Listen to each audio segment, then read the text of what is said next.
Hey guys, welcome back to my channel. My name's Jessica Ward King, also known as the Stigma Crusher. And here at this channel, we deal with issues of mental health and mental illness from my twin perspectives, as a person with lived experience of bipolar 2 disorder, as well as a person with a PhD in experimental psychology. Does that sound like your jam? You're more than welcome here. Please remember to hit subscribe, and if you would like to be notified each and every week when I post, hit that notifications bell as well. Remember to like and share widely. We would love to add folks to our community here. And with that, I guess it's time to start stigma crushing for this week. Panic attacks. That's what I thought we'd talk about this week. For one reason, because I'm having more and more of them these days. But for another thing, they're really rather misunderstood. So panic attack is not itself a diagnosis in the DSM, the Diagnostic and Statistics Manual. A panic attack is actually a relatively common occurrence.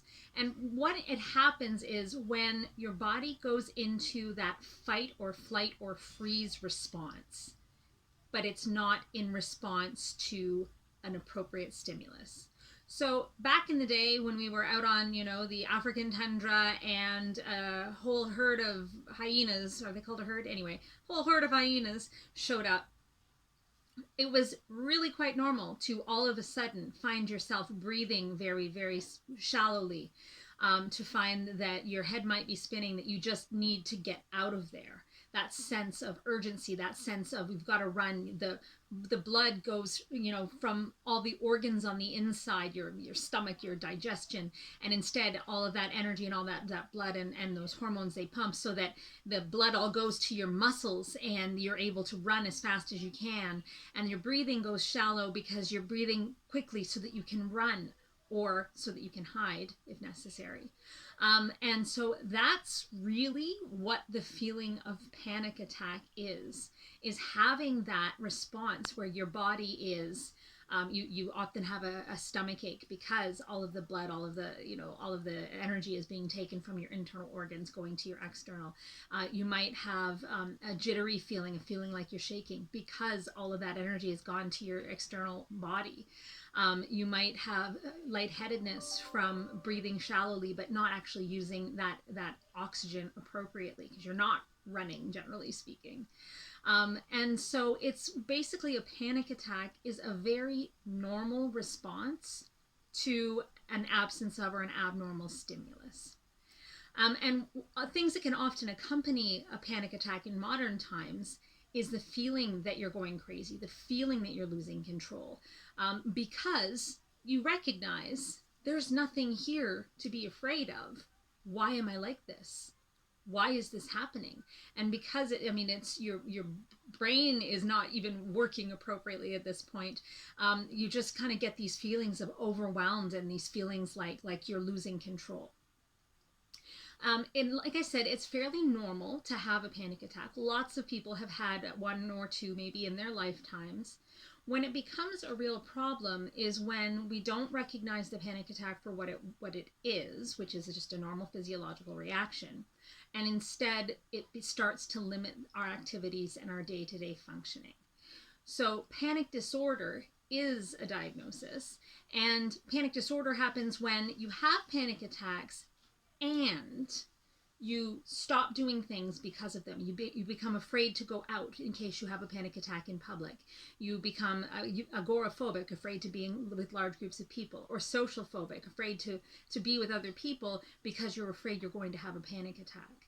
And that's really when panic disorder starts to set in and you find yourself limiting your life as a function of these panic attacks. Now, as I mentioned, I've started to have these fairly regularly. I have always struggled with them, but very early on was able to recognize what they're for. And so when I have a panic attack, I know enough to find a place to sit down quietly, breathe deeply, because how do you circumvent or short circuit the very shallow intake of breath? You concentrate on breathing deeply. How do you short circuit the feelings of being dizzy or lightheaded? You sit down or you lie down. How do you short circuit the stomach ache and the blood rushing to other parts of your body? Well, that's a little bit more difficult. Stomach ache just tends to come on, but you can very consciously relax your body and very consciously breathe deeply. Recognize that you are not going insane, that you are not losing control, that you are not going to die. It's not a heart attack. And really calm your thoughts, focus potentially on one thing. So, a good memory, or focus on a mantra of some description. Some people find it really helpful if they have something to fiddle with, or something like a crystal or a stone or something to hold and focus their energies on that. There are a variety of ways to deal effectively with panic attacks. The main way, though, is to recognize them for what they are. And if you're finding that they are limiting your life, like, so for example, if you're getting them a lot while you're out and it's really becoming a problem, or you're getting them while you're driving and that's becoming a problem, is potentially to seek some therapy. Cognitive behavioral therapy is excellent at treating anxiety disorders and panic attack in general, because it does help you short circuit that thought pattern that can easily help the panic to spiral and spiral and spiral.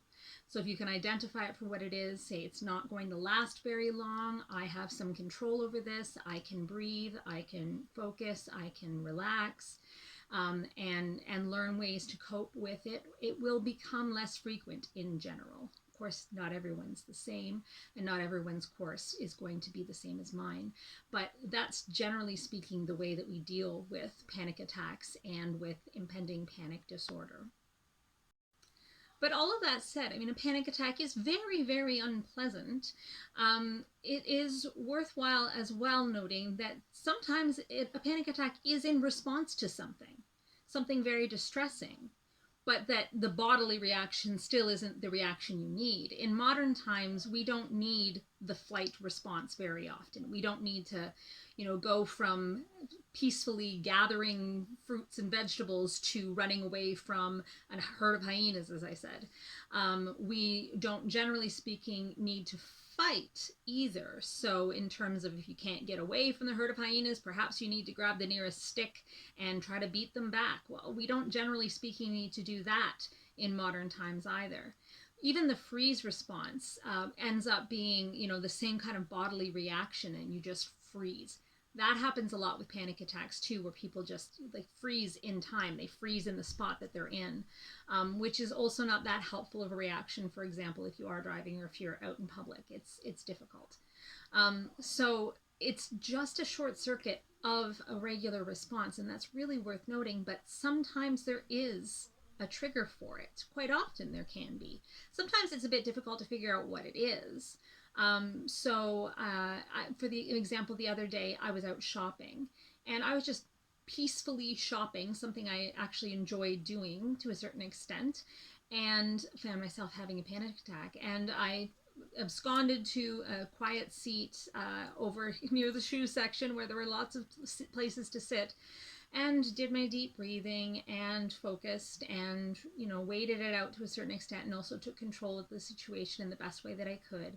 And I sat there trying to think, what was the trigger for this? And it's very possible that it was because I was wearing, of course, my mask, and I was wearing an extra ply mask, Omicron and all that kind of thing.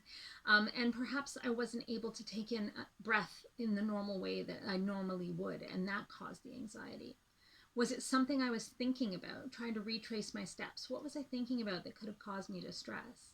Sometimes it doesn't seem like there's anything. In that particular occasion, I'm not sure. It could have been the breathing. It could have just been that it came on, that something inside my body triggered it to come on.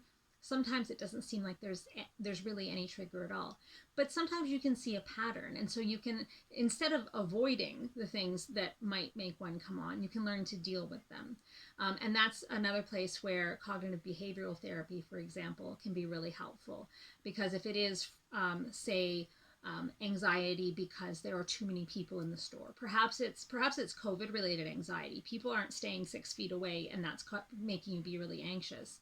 You can try to reframe the thoughts around that. You can take control and say, I'm going to take the opportunity to get myself into a safer place. I have control of this situation. That kind of narrative. Now, I don't I don't purport to be a therapist, and this doesn't purport to be therapy, but these are just some of the ideas that I've learned in my time. I received lots of help from my CBT counselor in terms of dealing with panic attacks early on in my journey of mental health. And it served me well because I tend not to let my thoughts spiral until I'm in really quite a bad attack any longer. I'm able to catch it earlier and calm the body down. So that's what I wanted to reflect on about panic attacks. If you have any particular questions that you wanted to ask, please feel free to put those in the comments down below. If you have coping techniques for your panic attacks, please let us know that too, because everybody has a different experience. What works for one may not work for another, or you may give us some really great ideas and something that can really work well for us. I really appreciate everyone being here. Thanks for making it to the end of this video, and I will see you in my next one. Bye. Stigma Crusher.